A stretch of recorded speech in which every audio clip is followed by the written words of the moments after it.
Today we're gonna read the Franny K. Stein Med Scientist, the Franny. And today we started at chapter 1, Franny's house, and the Anna reading at chapter 3, okay? And now, today I'm reading this Franny K. Stein Med Scientist, number of 7 book, first time, but it might be very fun story. So, are you ready to read this one book with a lot of stories to hear?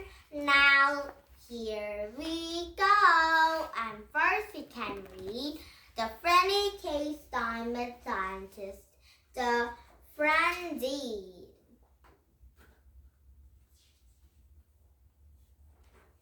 Chapter 1, Franny's house.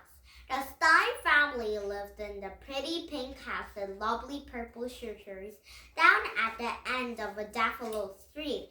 Everything about the house was bright and cheery, everything that is except the upstairs bedroom with the tiny round window.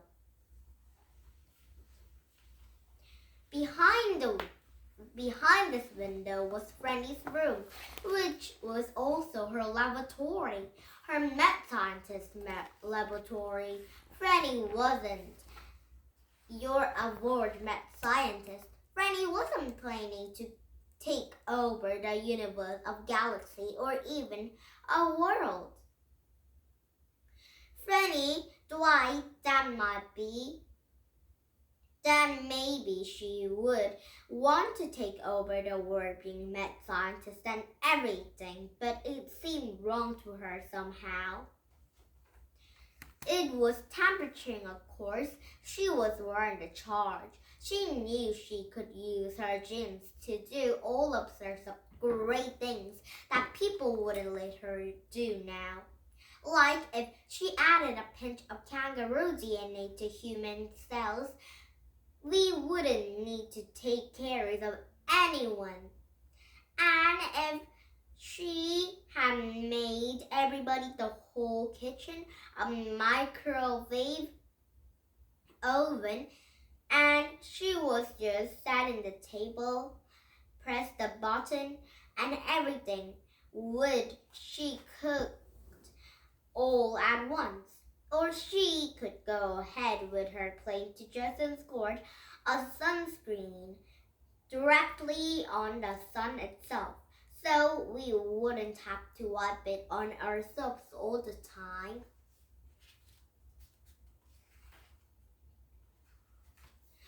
And if she ever decided to take over the world, she knew everybody would be able to keep her from doing. She could have used her chimfurfur to turn everybody into monkeys, and she could easily control a few bananas. Or she had simply used her steady honey ray to make everybody's spots so big that they couldn't get out of her chairs to stop her. Oh, everybody's spots are very big, so everybody can't go inside a chair or can't come out of the chair. Look, everybody's spots are very big.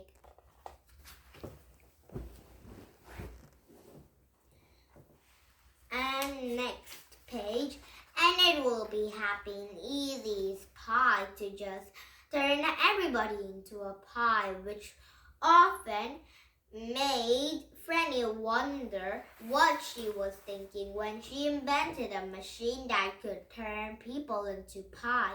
She supposed it was probably something she had made for a lab assistant, Iger. She was always making things like that for him. Iger was a great lab assistant. Of course, he wasn't a poor lad. He was also a putty, part turnip, part beagle, and part spaniel, part stafford, and possibly a part of kind of Weasley thing that probably wasn't even a dog. And whenever Igor was, he really liked pie.